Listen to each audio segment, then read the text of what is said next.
నమస్తే. మొన్న అంటే 4, 5 రోజుల క్రితం కవిత కొత్త పార్టీ పెట్టడం జరిగింది. దానికి టీఆర్ఎస్ కింద అసోసియేషన్ అని పెట్టడం జరిగింది.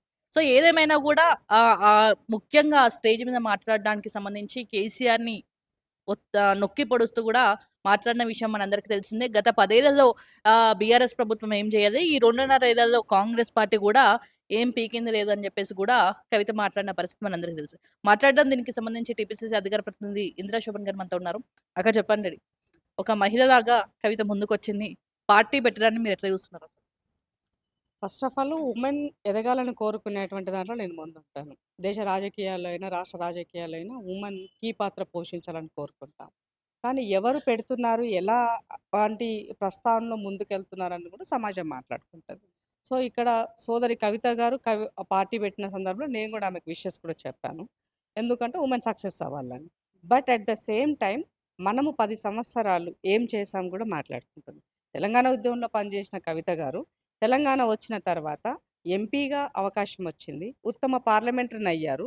బట్ ఈ రాష్ట్రంలో జరిగేటువంటి సమస్యల పట్ల, ఇష్యూస్ పట్ల ఎన్నడూ కూడా తను స్పందించలే. మహిళలకు సంబంధించిన ఇష్యూస్ అట్‌లీస్ట్ జనరల్ వదిలేయండి. అట్‌లీస్ట్ ఉమెన్ ఇష్యూస్ పైన గూడా ఈ రాష్ట్రంలో జరిగినటువంటి వాటిని మీరు స్పందించలే. మహిళా కమిషన్ లేకుండా స్పందించలే. మహిళా మంత్రి లేకపోతే స్పందించలే. మహిళలకి మాట్లాడే స్వేచ్ఛ వితిన్ పార్టీలో గూడా లేకపోయినటువంటి పరిస్థితుల్లో ఉంది.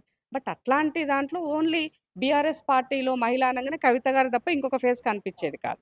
సో, అట్లాంటప్పుడు మీ హక్కులకు భంగం కలుగుతుందని 10 సంవత్సరాలు మీరు పదవులు అనుభవించి, ఆస్తులు కూడగట్టి, ఇవాళ బయటికొచ్చి నా రాజకీయ అస్తిత్వము, నా రాజకీయ ప్రస్తావన మీతోనే, తెలంగాణ ఆత్మగౌరవం ఆగమైపోయింది 10 సంవత్సరాలు.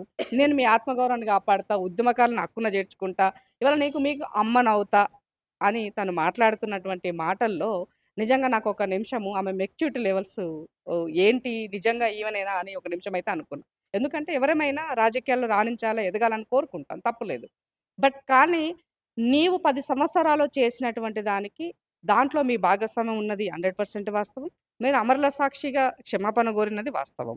బట్ మీరు ఆ పశ్చాత్తాపానికి తగ్గట్టుగా మీరు పార్టీ మాట్లాడుతున్నప్పుడు అమ్మని నేను అని మీకు మీరు ఎస్టాబ్లిష్ చేసుకోవద్దు. హ్మ్. అమ్మ ఎప్పుడూ కూడా పిల్లలతో అమ్మ అనిపించుకోవాలి. పిల్లల నుంచి రావాలి. అంటే దానికి తగ్గట్టుగా మీ యొక్క పనితనం ఉండాలి. తల్లి పిల్లలకి ఏ విధంగా ఆలించి, లాలించి పాలిస్తదో, ఆ రకంగా వాళ్ళ కష్ట సుఖాల్లో మీరుండాలి. వాళ్ళ కష్టాల్లో 10 సంవత్సరాల్లో లేరు. మీరు సుఖం అనుభవించారు. 10 ఏండ్లు ఈ పిల్లలంతా గూడా తెలంగాణ పిల్లలంతా కష్టపడ్డ సందర్భంలో తల్లిగా మీరెక్కడున్నారు? అదే లేరు. ఇప్పుడు వాళ్ళు పట్టించుకోలే, మీరు పట్టించుకోలే. ఇప్పుడు నేను పట్టించుకుంటా అంటుంది గదా! ఫస్ట్ చేయాల్సిన సోదరి ఏంది అనంటే, మీ కల్వకుంట్ల కుటుంబం నుంచి ఉన్నటువంటి దాచుకున్న ఖజానాల నుంచి పే బ్యాక్ జెయి. హ్మ్. పే చేయండి. తెలంగాణ సమాజానికి తిరిగి ఇవ్వండి.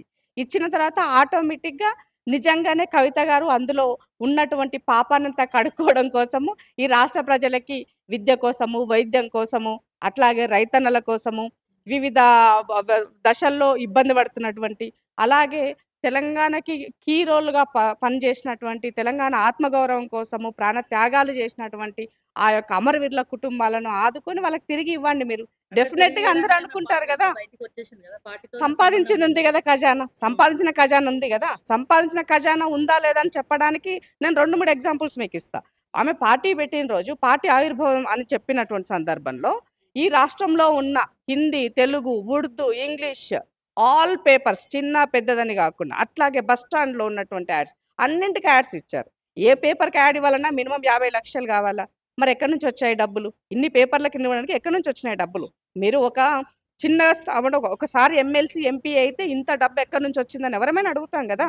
సో, తండ్రి అండదండలతో, తండ్రి పేరుతో పదవులొచ్చాయి, డబ్బులొచ్చాయి, ఆస్తులొచ్చాయి, బినామీలొచ్చారు, అందరూ వచ్చారు. అన్నీ ఉన్నాయి మీ దగ్గర. ఇవాళ ల్యాండ్ బ్యాంక్ కూడా ఉంది మీ దగ్గర. కాబట్టి ఇవాళ కొత్తగా నాకేం సంబంధం లేదు అనంటే దీనిని ఎవరు నమ్ముతారు? అందుకే నేనేమంటానంటే కవిత గారి పార్టీ టీఆర్ఎస్ అనేది పూర్తిగా తండ్రి యొక్క అడుగుజాడల నుంచి వచ్చినటువంటిదే. కేసీఆర్ బాణము కవిత గారన్నది సుస్పష్టం తేలిపోయిందిక్కడ. హ్మ్. సో, ఎజెండా అదే, అజెండా గూడా అదే. హ్మ్. సో, తెలంగాణ ప్రజలని మళ్ళా ఆ అంటే కుటుంబం సభ్యులోనే. ఏమనుకుంటున్నారక్క? ఎందుకంటే బీఆర్ఎస్ పెట్టిన తర్వాత వాళ్ళు కంప్లీట్‌గా ఫెయిల్ అయిపోయారు. టీఆర్ఎస్ పార్టీని మళ్ళీ తేడానికే ఈ కవిత అంత డ్రామా ప్లే చేస్తుంది. కేసీఆర్ అని నడిపిస్తారంటారా? మళ్ళీ టీఆర్ఎస్ ప్రభుత్వం వస్తదని అంటారా? 100% కేసీఆర్ టీఆర్ఎస్‌గా సక్సెస్ అయినాడు. హ్మ్. బీఆర్ఎస్‌గా ఫెయిల్యూర్ అయినాడు. సో, ఇప్పుడు మళ్ళీ ఆ కుటుంబం నుంచే ఇంకొకరు ఉండాలన్నప్పుడు వాళ్ళకున్నటువంటి దాంట్లో బిడ్డ కనబడ్డది. ఆమె మాటలు తండ్రి కన్నా బ్రహ్మాండంగా చెప్పగలుగుతది. అబద్ధాలు అతికినట్టుగా మాట్లాడగలుగుతది.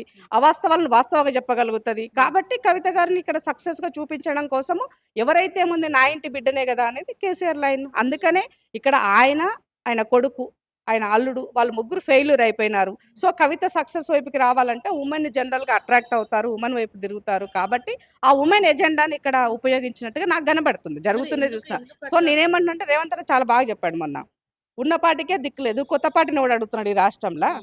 సో, ఇవాళ తెలంగాణ హక్కుల కోసం గావాలన్నా, తెలంగాణ సంక్షేమం గావాలన్నా, తెలంగాణ అభివృద్ధి గావాలన్నా, ప్రతిపక్షంలో రేవంత్ అన్న పిసిసి ప్రెసిడెంట్‌గా బ్రహ్మాండంగా చెప్పాడు. ప్రజలకి నమ్మారు. ప్రజలు ఓట్లేశారు. ఇవాళ ఆ ఎజెండాను ఫుల్‌ఫిల్ చేయడం కోసం రేవంత్ అన్న కష్టపడి పనిచేస్తున్నారు. ఖజానా తక్కువయింది. తిరిగి ఇవ్వండి. పోనీ తెలంగాణ ప్రభుత్వానికన్నా తిరిగి ఇవ్వండి. హ్మ్. ఆ ప్రభుత్వం ద్వారా ప్రజలకన్నా డబ్బులు వెళ్తాయి గదా! హ్మ్. సో, అది ఏది చెయ్యకుండా ఇవాళ అధికారము ఉన్నా లేకపోయినా జనాలలోనే మా పేర్లు నానాలి.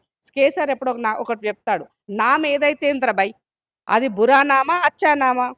జాన్ దో నామ్ రహనా, కభీ భీ హమారా నామ్ రహనా లోగ్ పే రైట్ అది ఆయన లైన్. సో, అదే ఇవాళ బిడ్డ ఉపయోగిస్తున్నట్టుగా మనకు కనబడుతుంది కాబట్టి తెలంగాణ సమాజాన్ని ఒకటే కోరుతున్నా.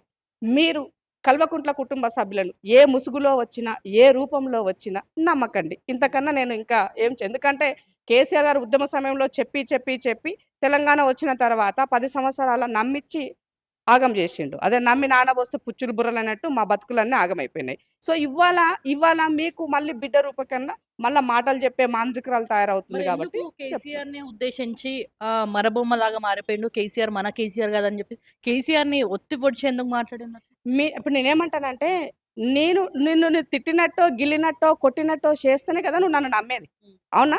సో, ఆ ఇంటిది ఏ మాత్రము లేదు అని అంటే ఎప్పుడు నమ్ముతావు నువ్వు? నేను తిట్టాలా? హ్మ్. తిడితేనే కదా అక్క నేనిద్దరం బాగులేం, మనం మంచిగా లేమనేది తెలిసేది మూడో వ్యక్తికి. హ్మ్. అంటే కాబట్టి ప్రజలను అందులోని కించపరిచి భాగమే. చేస్తారా? ఎగ్జాక్ట్‌లీ. హ్మ్. అందులోని భాగంగానే ఇవాళ కవిత గారు పూర్తిగా కేసీఆర్ గారు వదిలిన బాణం అని చెప్పడానికి ఇంతకన్నా నిదర్శనం అవసరం అందుకే లేదు. బీఆర్ఎస్ వాళ్ళు స్పందించలేదనుకోవచ్చా దీని మీద మొత్తం? ఇప్పుడు నేను అందుకనే ఈ రోజు వరకి కవిత గారు సంధించిన ప్రశ్నలకి కేసీఆర్ గారు గాని, పార్టీ ప్రెసిడెంట్‌గా, అలాగే కేటీఆర్ వర్కింగ్ ప్రెసిడెంట్‌గా గాని, ఆళ్ళ బావ పైన చాలా పెద్ద ఎత్తున దుమ్మెత్తిపోస్తుంది. ఆళ్ళ బావ గాని, సంతోష్ రావు గాని, ఇప్పటి వరకు వాళ్ళ నుంచి ఎలాంటి స్టేట్‌మెంట్ రాలంటే అర్థమేంటి? పోనీ కింద కార్యకర్తల నుంచన్నా ఆ పార్టీలో ఉన్నటువంటి ఓ జనరల్ సెక్రటరీ పొజిషన్‌లో హ్మ్. ఉన్నవాళ్ళో, ఇంకెవరైనా ఇన్‌చార్జ్‌లున్నా పోనీ అది కూడా లేదు గదా! హ్మ్. కాబట్టి పూర్తిగా కేసీఆర్ గారి వదిలిన బాణమే కవిత గారని చెప్పడానికి ఇంత. వేరే వాళ్ళు ఏం మాట్లాడకపోయినా పొద్దున్న లేస్తే రేవంత్ రెడ్డి గారిని దుమ్మెత్తి పోస్తున్నారు. ఒంటి కాలు మీద లేసి రేవంత్ రెడ్డి గారి పైన మీరు ప్రెస్ మీట్ పెట్టి మాట్లాడుతుర్రు. మరి నీ ఇంటి బిడ్డొచ్చి అడిగే ప్రశ్నలకెందుకు సమాధానం చెప్తలేరు? హ్మ్. మాట్లాడండి. హ్మ్. రేవంత్ రెడ్డి పని చేస్తుంటే మీకు నచ్చుతలేదు. ఆయన సక్సెస్ అవుతుంటే మీకు నచ్చుతలేదు. జనంతో సరిగ్గా ఉంటే మీకు నచ్చుతలేదు. జనాన్ని కలిస్తే నచ్చుతలేదు. జనం కావంటే కష్ట సుఖాల్లో నిలబడితే మీకు నచ్చుతలేదు. కాబట్టి ఇవాళ కేటీఆర్ గారు అందుకనే ఫెయిల్యూర్ లీడర్‌గా చాలా సార్లు ప్రూవ్ చేసుకున్నారు గాబట్టే ఆళ్ళ రూపేణి ఇంకొకరిని కవిత. ఎందుకంటే కొడుకుండంగా బిడ్డకి లీడర్‌షిప్ పగ్గాలిస్తే అది బాగుండదు. హ్మ్. కాబట్టి దీన్ని ఒక ఆస్తి తగాదాలాగా, పంచాయతీలాగా ఇలా జనాల ముందు ప్రొజెక్ట్ జేస్తూ ఆమె అంటే బయటకొచ్చి చాలా పార్టీలో మంది కారణం. ఏమంటుర్రంటే రేవంత్ రెడ్డి ఇచ్చిన బాణమే అంటుర్రు. మరి రేవంత్ రెడ్డికి ఏం సంబంధం లేదంట. దీనికి సంబంధించి రేవంత్ రెడ్డి గురించి కూడా ఆమె ఎక్కువ మాట్లాడలేదు. చెల్లి ఒకటే ఆలోచించు. ఆమె ఏం మాట్లాడింది రేవంత్ అన్నని ఉద్దేశించి? కర్కోశకుడు, రెండోదిగా హిట్లరు అని హ్మ్. మాట్లాడింది. ఎందుకు? సన్నబియ్యం పెడుతున్నందుకా? ప్రజలకి అందుబాటులో ఉంటున్నందుకా? రైతు బంధు పైసలిస్తున్నందుకా? రైతుకి బోనస్ ఇచ్చినందుకా? లేదంటే ఆడబిడ్డలకి వడ్డీ లేని రుణాలిచ్చి ఇవాళ బస్సులకు ఓనర్లు చేయనీక, పెట్రోల్ బంకులకు ఓనర్లు చేస్తున్నందుకు కర్కోశకుడయినాడా? హిట్లరయినాడా రేవంత్ రెడ్డి?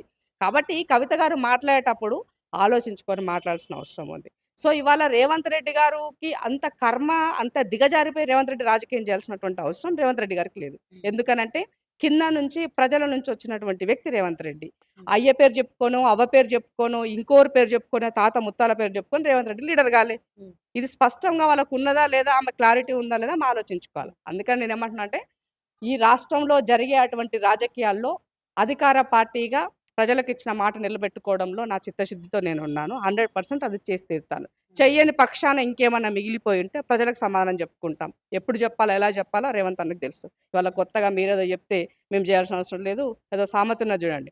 కోడొచ్చి గుడ్డొచ్చి తల్లిని ఎక్కిరిచ్చినట్టుగా నువ్వు 10 సార్లు చెప్తే మేము వినే పరిస్థితిలో లేము తల్లి. మాకు ప్రజలు శిరోధార్యం. ప్రజలకు మేము జవాబుదారితనం. ప్రజలకు మేము అకౌంటబిలిటీగా ఉంటామని చెప్పవచ్చు. 100% ఈ రాష్ట్రంలో రేవంత్ అన్న ఇంకో 10, 15 సంవత్సరాలు యాక్టివ్ పొలిటీషియన్‌గా ఉంటాడు. డెఫినిట్‌గా రేవంత్ అన్న నాయకత్వం కొనసాగుతుంది.